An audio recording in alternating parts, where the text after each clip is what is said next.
Grandma, Mommy says her tummy hurts. Help. Around 9 p.m., I held my breath as I received a call from my 5-year-old granddaughter. "Can I talk to Mommy?" When I said that, my daughter, on the other end of the line, said, "It hurts. It hurts, Mom." My daughter's voice sounded weak. For my usually strong and resilient daughter to say this, the pain must have been severe. I called Dad too, but he said he's drinking and told me to do whatever I want. It's just unbelievable to leave behind his sick wife and toddler and to go drinking. I was utterly appalled at what kind of person he could be, but there was no time to dwell on that. I quickly called an ambulance, and I hopped into a taxi and headed straight to my daughter's house. After about 15 minutes, I arrived at my daughter's house. Inside, despite it being winter, there was no heating on, and the room was cold. My daughter, perhaps trying to bear the pain, was curled up and whimpering, while my granddaughter was crying and gently stroking her back. "Hang in there," I said, embracing my daughter, and she whispered, "Please take care of my child." Then, she lost consciousness. "Where's the ambulance? Hurry up and help my daughter." After about 5 minutes, the ambulance finally arrived, but it felt like a very long time. And on that day, I lost my beloved daughter. I'm Nancy, a 62-year-old housewife. My husband, whom I supported for many years, passed away 3 years ago, and now I spend my days feeling lonely. However, my daughter Meg lives about a 15-minute drive away, and she often comes to visit with my granddaughter Ashley, which helps ease the loneliness a bit. My 5-year-old granddaughter, who resembles my daughter when she was young, is obedient, kind, and really adorable. Meg's husband is named Thomas, and they met as colleagues at the company where she worked and got married. He gave off an impression of being dependable and manly, so I thought he was the perfect person to entrust my quiet daughter to. However, looking back now, I realize I should have taken more time to truly understand his character. After getting married, at Thomas's insistence, Meg chose to become a housewife and support her husband. They seemed to be living happily for about a year after their marriage. However, things started to change in Thomas's attitude around the time Meg got pregnant and Ashley, my granddaughter, was born. He became what you might call a husband wears the pants, acting arrogantly and leaving all childcare responsibilities to Meg while he did nothing, which is quite uncommon behavior among young people these days. One day, my daughter came over looking lonely and shared her concerns with me. "Mom, I might not be able to come over as often as before." "What's wrong? Is something going on?" It turns out that the amount of money my son-in-law gives for expenses keeps decreasing, and now he only gives $500 a month. With my granddaughter Ashley growing up rapidly, the cost of food is increasing, and she also needs to buy clothes for her. So, my daughter has been cutting down on her own food expenses, but now even the bus fare to come to our house has become a burden. Come to think of it, she always used to eat voraciously whenever she came over. Yet strangely, she seemed to be losing weight every time we met. It felt odd to me. I asked her about it many times, but no matter how many times I asked, my daughter insisted that everything was fine. From her demeanor, I secretly worried about her. Since then, I started giving her money and even delivering food to her. However, it was challenging to intervene in their marital issues, so all I could do was to encourage her to contact me anytime she needed. But, I should have taken on the role of the villain and spoken up to my son-in-law at that time. If my husband were alive, he surely would have done so. I still deeply regret my decision at that time, and it weighs heavily on my heart to this day. One cold winter night, around 9 p.m., I received a call from my 5-year-old granddaughter. Grandma, Mommy says her tummy hurts. Please help. When I asked to talk to her mom, my daughter asked for help in a weak voice. Given that my daughter has always been resilient since she was young, she must be in a lot of pain. Dad went out drinking. I called him, but he's not coming home. My granddaughter told me that. Despite her young age of 5, she's trying her best to help her mother. I felt frustration towards such careless behavior from my son-in-law. But now is not the time for dwelling on that. Grandma's coming right away. Everything will be okay. I arranged for an ambulance, hopped into a taxi, and arrived at my daughter's house in about 15 minutes. The ambulance hadn't arrived yet, and as I hurried into my daughter's house, I noticed there was no heating on despite the cold winter weather. My daughter was suffering on the floor, while my granddaughter, in her pajamas, was crying beside her, saying, Mommy, Mommy. A 5-year-old child wouldn't have been able to turn on the heating. I took off my coat and put it over my granddaughter to keep her warm. Granddaughter, Grandma, please help Mommy. I lifted my daughter up in my arms. Hang in there, I said to her. Please take care of my child. After she said that, she stopped responding to my calls. She became breathless, and even though I wasn't a doctor, it was obvious we didn't have much time. After about 5 minutes, the ambulance finally arrived.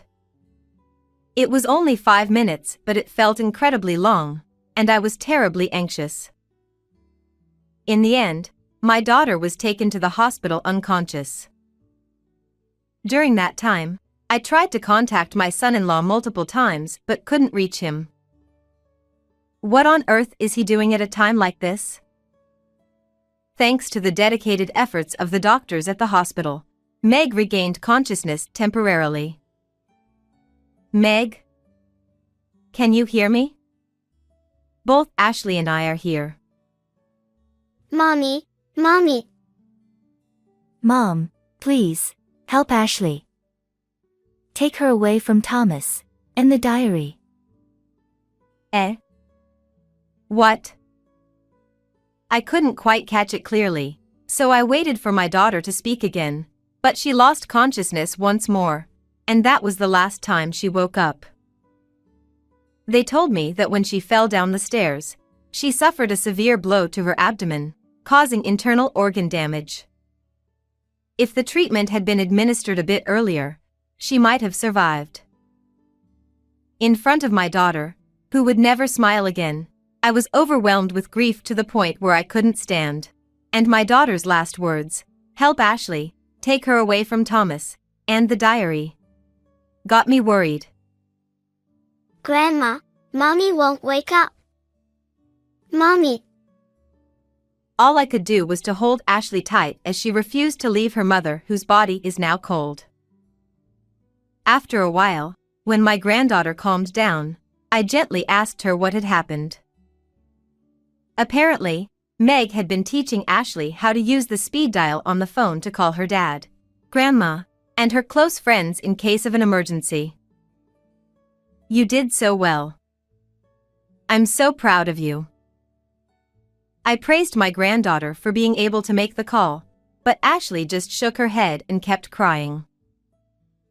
And gradually, through Ashley's words, the shocking truth began to unfold. I was left speechless by what I learned. What should I do now? But for Meg and Ashley's sake, I can't just keep grieving. The next morning, I finally received a call from my son-in-law on my daughter's phone. Meg? Does your stomach ache better? She passed away. Huh? Did she? Is this Nancy? Are you saying Ashley passed away? Son-in-law misunderstood and panicked, thinking that my granddaughter had passed away. It's not Ashley, it's my daughter Meg who passed away. When I told my son-in-law, he was momentarily surprised, but then he muttered. Thank goodness it wasn't Ashley. The way he spoke, as if his own wife didn't matter at all, made me tremble with anger. I will never forgive him. I waited for a time when my son-in-law wasn't around and used my daughter's key to enter the house. I searched for my daughter's diary and found it in a drawer of the closet. As I read its contents, I was shocked and my anger grew even stronger. 3 days later, my son-in-law greeted the mourners at the funeral with a straight face, shedding fake tears. It's all my fault for not being there because of work. I'm sorry, Meg. My son-in-law, lying shamelessly about being at work when he was actually out drinking. The mourners seemed to sympathize with Thomas, saying it's a pity for him to suddenly lose his wife even though their daughter was still young. During this time, Ashley refused to go near her father and insisted on staying close to me, never wanting to leave my side. Poor thing, she clenches her fists with tears in her eyes. Even though she's only 5 years old, it seemed like she understands that she'd never see her mother again. Perhaps Thomas was asked by the attendees about why his daughter wasn't by his side. He approached us, but as soon as he did, Ashley stiffened and clung to me tightly. Come to Daddy. No, Daddy is scary. As my son-in-law forcefully pulled Ashley's arm and she resisted, I pulled my granddaughter closer to me. If she doesn't want to go, there's no need to force her. Nancy, I'd appreciate it if you didn't spoil Ashley. I'm her father. Feeling the chillingly cold glare in his eyes, I clenched my fists, knowing I couldn't let Ashley anywhere near Thomas. I firmly retorted. Just before Meg passed away, she told me to help Ashley and to keep her away from you. Why do you think she said that? What? Thomas gasped for a moment and then looked at me with a probing gaze. Meg said that? Did she say anything else? Perhaps he was worried about the truth coming to light, but I felt it was too soon to reveal everything. I decided to expose his lies in front of more witnesses. At that moment, the start of the funeral was announced by the officiant, and Thomas reluctantly returned to his seat. Ashley stayed close to me, refusing to leave my side, and sat next to me. Looking around the funeral hall, I noticed many colleagues from the company where Meg had worked before she got married to Thomas. They were all genuinely saddened to bid farewell to Meg. The way my daughter had always treated everyone with kindness was remembered, and tears welled up once again. Why couldn't I have helped her sooner? I feel so powerless. I was frustrated and overwhelmed, and I felt like I was about to go crazy. But then, my granddaughter Ashley tightly held my hand. Amidst the sadness, the funeral proceeded, and my son-in-law stood up to deliver the eulogy. My wife fell down the stairs and suffered a severe blow to her abdomen. I can't believe something like this could happen from such a small accident. We were a happy couple, and never had a single argument. Meg, please come back. He put on a passionate performance, his face turning red, his voice trembling, and tears streaming down his cheeks. His convincing acting moved the mourners to tears as well. Then, Ashley, who had been sitting quietly beside me, suddenly stood up and pointed at her father. Liar. Wasn't it Daddy who kicked Mommy's tummy? Ashley clenched her lips tightly, glaring at Thomas, but tears streamed down her cheeks. Huh? What's going on? But he said she fell down the stairs, right? There was a murmur among the mourners. It was understandable. What Ashley had just said was completely different from what Thomas had told us. Suddenly faced with this unexpected turn of events, everyone seemed bewildered. Thomas, in response to Ashley's words, hurriedly tried to cover up the situation. Ashley, are you upset because Mommy was gone when Daddy was at work? But you shouldn't tell lies. Daddy kicked Mommy and pushed her down the stairs. Then Daddy went somewhere. After that, Mommy cried saying her tummy hurt. Really, really hurt. Yeah, that's right. Mommy's tummy hurt when Daddy wasn't there, so it's not Daddy's fault. I called Daddy to help Mommy, but he said he was drinking and told me to do whatever I want. So, I called Grandma. Ashley, don't say anything more. Thomas, noticing the rising voices of condemnation from the attendees, hurriedly approached Ashley and tried to forcibly silence her. I stood in front of my granddaughter and glared at Thomas. Old lady, stay out of this. Back off. He tried to push me aside, but I pulled out a notebook in front of him. It was Meg's diary. In this diary, it's written what you have done. Everyone, please listen. As I sought permission from the attendees to start reading, Thomas tried to intervene, but some of Meg's colleagues restrained him. I borrowed the microphone from the host and began reading meticulously, ensuring not to miss a single word. There, it was passionately detailed how she had been subjected to verbal abuse from her husband on a regular basis, how she had not been provided with adequate financial support, and how she had been suffering.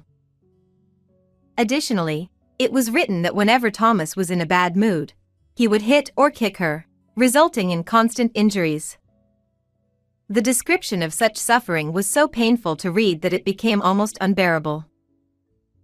It seems that Meg wanted to divorce, but even if she wanted to, Thomas threatened her, saying he would never let go of Ashley, leaving her unable to do anything. At the end, there were words written with trembling hands. It hurts. Mom, help me. I couldn't stop crying. The harrowing contents of the diary prompted cries that sounded almost like screams from Meg's close acquaintances. Meg had endured this in silence, unable to confide in anyone about the truth. Shut up. I was just disciplining my wife. It's Meg's fault for not being able to handle household chores properly while raising the child. Didn't you use her as a punching bag for your stress? I know you didn't even provide enough living expenses. I was giving her $500 a month. It's Meg's fault for not being able to manage it. You can't live on just that. She was even sacrificing her own meals, yet you were doing whatever you like. It's my money, so I can go wherever I want, right? Only $500 for living expenses. Hitting and beating as discipline. Was he in a pub? There's a murmur spreading among the people around, and everyone is giving Thomas suspicious looks, whispering to each other. He started to lose control, and then he exploded. I'm not at fault, I'm telling you. I just gave her a little kick, and she fell down the stairs on her own. You're admitting to it yourself, aren't you? I don't know. I went drinking right away, and I wasn't there when she died, wasn't I? If you had taken her to the hospital immediately, she might have been saved. I'll never forgive you. With no one siding with him, Thomas began to cry pitifully. Someone among the attendees must have made a call, as the sound of police sirens echoed through the venue. Thomas tried to run away in a panic, but he was restrained by relatives and handed over to the police. You did so well, Ashley. I said as I hugged Ashley, who was sobbing uncontrollably. The police, after examining my daughter's body before burial, found evidence. Taking a life is a serious crime, and given Thomas's lack of remorse, it's unlikely he'll be released from behind bars anytime soon. Ashley is now living with me. My granddaughter is gradually regaining her composure and we're starting to see her smile again. It's heartening to see Ashley's smile, and I'm focusing on improving my health every day to ensure I can raise her well. I would like to live a peaceful life with Ashley from now on. Come quickly! He's calling for his mom! My 8-year-old son, Ian, fell from the 3rd floor of our apartment building. My husband called to inform me that Ian is seriously injured and has been urgently transported to the hospital. His consciousness is hazy. I'm not going. I blurted out that response without thinking. But you see, that child. I swallowed the words I almost uttered and fell silent. In return, my husband spat out. What a cold-hearted woman you are! There was a deep reason behind my reaction. My name is Ruth, and I'm 35 years old. After graduating from university, I worked as a full-time employee at a publishing company. However, after getting married, I switched to part-time work. Our family consists of my 5-year-older husband, Noah, our 8-year-old son, Ian, and me. Noah is always busy with work, leaving all household chores and childcare responsibilities to me. Despite this, his income is meager, and the allowance he provides is minimal. I manage to make ends meet with my part-time earnings.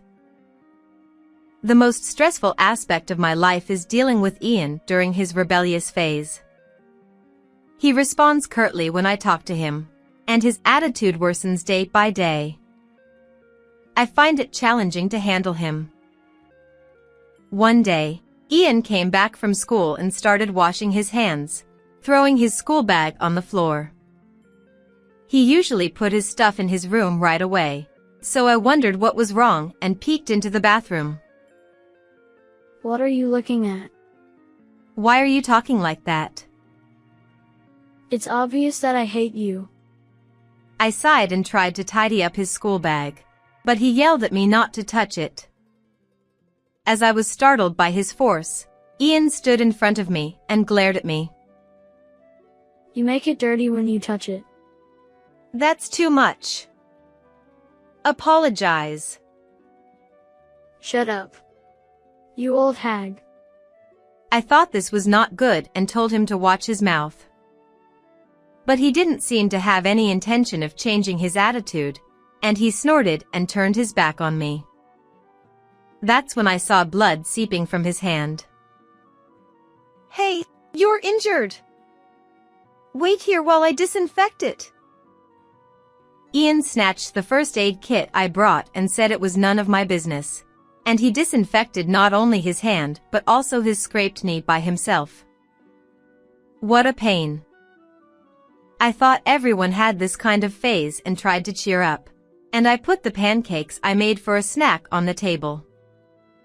He always ate them even when he was angry, because they were his favorite, but he was in such a bad mood that day that he threw them in the trash without touching them.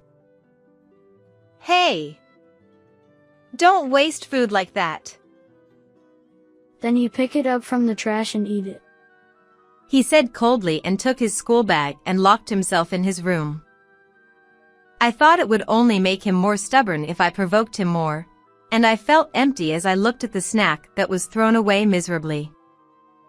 When Noah came home at night, I talked to him about it, but he only said, I left the childcare to you. And didn't listen to me. I was still worried about this relationship, so I asked him to talk to Ian when he had time. But Noah said, I'm tired. Give me a break. And went straight to the bedroom and fell asleep. Ian's rebellious attitude towards me didn't change, and I spent my days in agony. A few days later, while Ian was at school, I was cleaning his room and I saw a diary on his desk. I wondered if it would be an invasion of privacy to read it, even though he was my son. But I was curious to know why he always acted so rudely to me, so I picked up the diary. That's when Noah called me. It's terrible.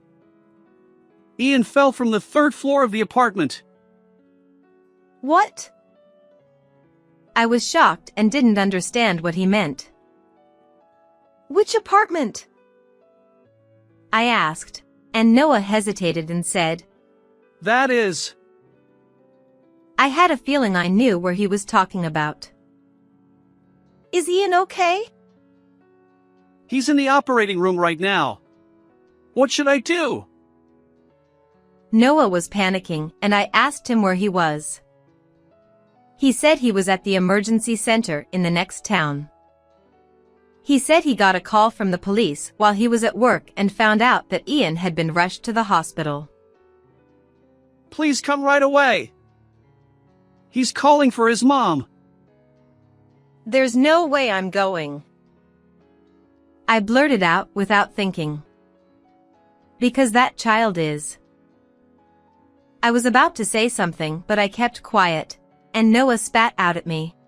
What a cold-hearted woman you are.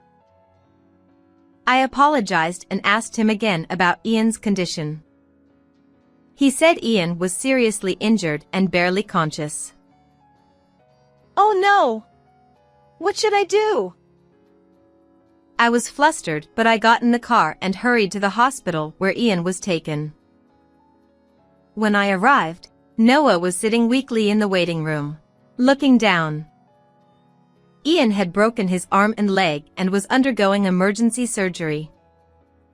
The police told me that Ian had fallen on a flower bed, which cushioned his fall, and that he had barely survived. The doctor told me to prepare for the worst, and I couldn't stop crying. An hour later, as I was waiting in front of the operating room, Ian came out on a stretcher. I ran up to him and called out to him, but he only muttered weakly, Mom? Mom. He was moved to the intensive care unit and the doctor told me. He's in a state of confusion, so we can't say anything yet. We'll do our best. After the nurse explained the admission procedure to me, Noah urged me to go home and get the health insurance card and other things. When I got home, I remembered Ian's diary and looked inside. There I found out why he hated me and the reason behind it. So that's what it was. That's why he was so cold to me. But I couldn't judge everything by Ian's diary alone. Noah said he would contact me if anything happened, so I went to his room and looked for something. I found his old cell phone that he used to use. After charging it, I looked at the phone and exclaimed, "What?" Then I contacted someone right away and found out Noah's secret. I'll grill Noah to the end. With a burning spirit, I went back to the hospital where Ian was. Noah was in the waiting room, doing some calculations on a calculator. Sorry to keep you waiting. How's Ian? He's still not awake. Wait a minute. Why is Karen with you? I contacted her and picked her up. Yes, Karen was Ian's real mother. Ian was calling his mom, Karen. Ian was Noah's child by a former marriage, and we had remarried just a year ago. I briefly explained the situation to the nurse and she took care of it. She took me and Karen to Ian. Noah looked anxious and followed us. When we saw Ian, Karen ran up to him. She held his hand tightly and cried, "Mommy's here. Wake up. I wish I could take your place." You didn't know I wasn't living in that apartment, right? The truth is, the apartment where Ian fell was the place where he used to live with Noah and Karen when they were married.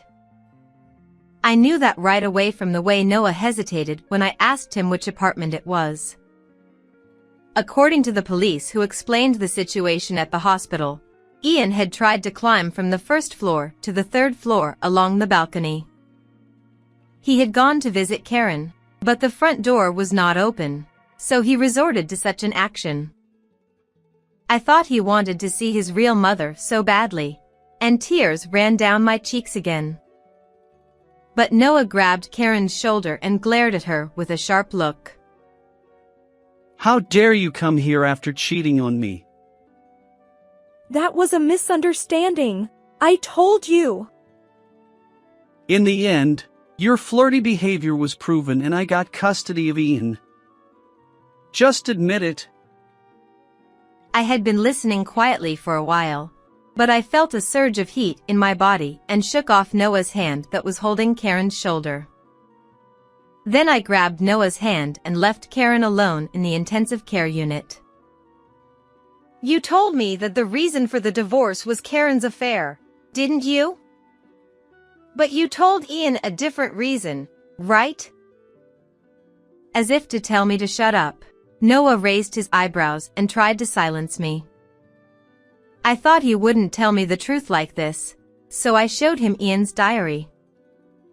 It said that I had an affair with Noah and stole him from Karen. And it even said that he had heard it directly from Noah when he asked him the reason for the divorce. Ian must have been angrier at me, who he was told was the mistress, than at his own father. I finally understood why Ian hated me so much. It was your fault. We met after you divorced, right? I couldn't tell him that Karen was cheating on me. It would only hurt him. Oh, there were emails left on your old phone. You asked your friend to seduce Karen, didn't you? And I know that your friend turned you down in the end.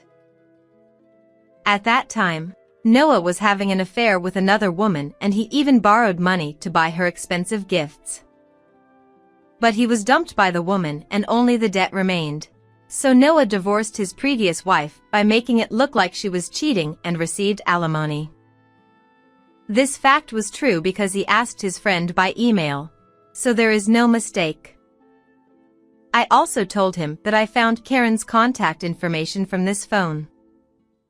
And if you can make an excuse, try it, I said, thrusting my cell phone in front of his nose. He clearly turned pale and his eyes darted around. And you made up Karen's affair, right? The photo you saved on your phone. This is a completely fake photo. What are you talking about? Are you trying to frame me? I was a photographer for a publishing company, so I can tell right away. You just pasted the face, so the position of the neck is slightly off. Look, here.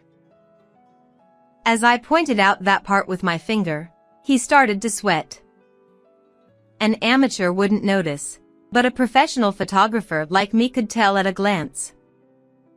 Noah was only told by me that I worked for a publishing company, so he probably never thought I was a photographer. So what? What do you want? Give Karen custody of Ian. He shook his head, refusing to listen, and said it was a joke. You just took Ian for child support, right? You still have debt, don't you? I found not only his phone but also a bill from a finance company in his room. The amount of repayment was still $30,000. You're crazy to spend so much on her. She said she wanted branded stuff and I couldn't say no. Oh, really? And how much did you get from Karen for Ian's child support for a month? It's $600.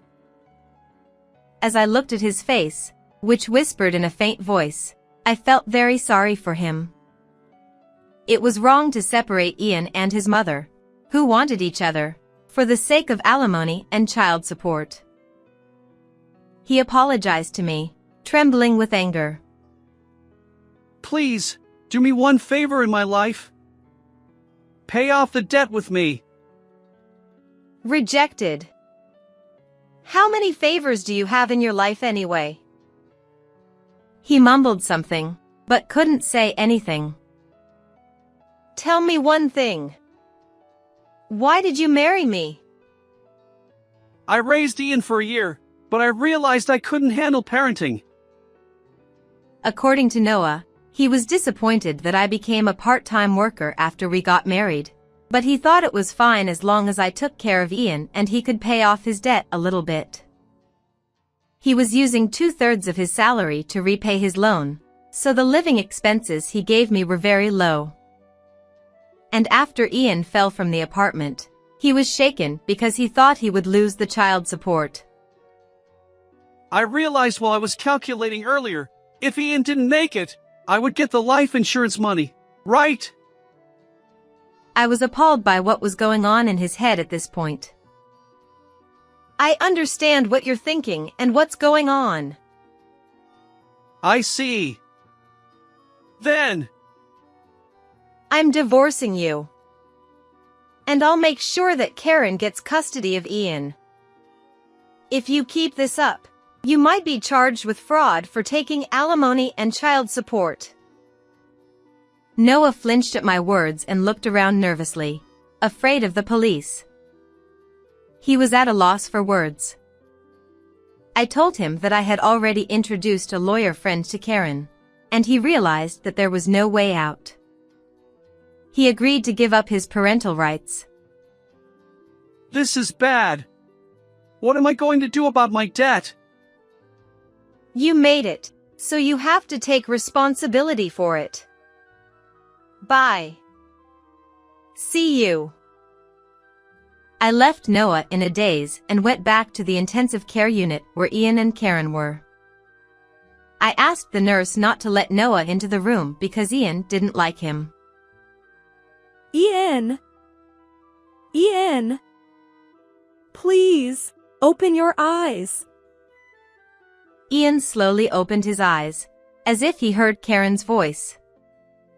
The doctor came over and examined him, and said there was nothing to worry about. Mom, I missed you. Me too. They hugged each other tightly and rejoiced at their reunion. I talked to your dad. Ian, from now on, you can live with your real mom. Hell? I told Ian and Karen the truth that I heard from Noah. The child was 8 years old and seemed to understand well. Thank you. I was mistaken. That's okay. But your mistake was climbing up the balcony of the apartment. Don't do anything dangerous again. Yes, I promise. As I looked at Ian's smiling face, I felt that he finally found happiness. Karen stroked his cheek with joy and her face was wet with tears of gratitude. Thank you so much. I don't know how to thank you. I'm sorry for saying such awful things to you. And thank you. Ian's words touched me deeply and I burst into tears. I'll pass the baton of being a mother to Karen. Ian, you've been holding back so much, so spoil yourself with your mom. It was hard to part with Ian, who had been Ian for a year, but I thought it was best for them to be together. I gave Karen Ian's insurance card and left the room. I walked past Noah, who was still in the hallway, without looking at him and left the hospital. I officially divorced Noah and claimed $20,000 in compensation. Karen also claimed $35,000 from Noah for the adultery and child support she had paid him. To pay for that, he borrowed money from a high-interest place and ended up defaulting. So he got calls from his company and quit. Now he works and lives at a place introduced by a finance company, paying off his debt. He still has a lot of hardship ahead of him, but it's all his own fault. Later, I got a call from Karen and she said she got custody back and was living with Ian. I went back to being a full-time employee and enjoyed my work. Recently, my photos have been getting attention and I'm having a happy time. How did you like this story? Please subscribe to my channel. See you in the next video.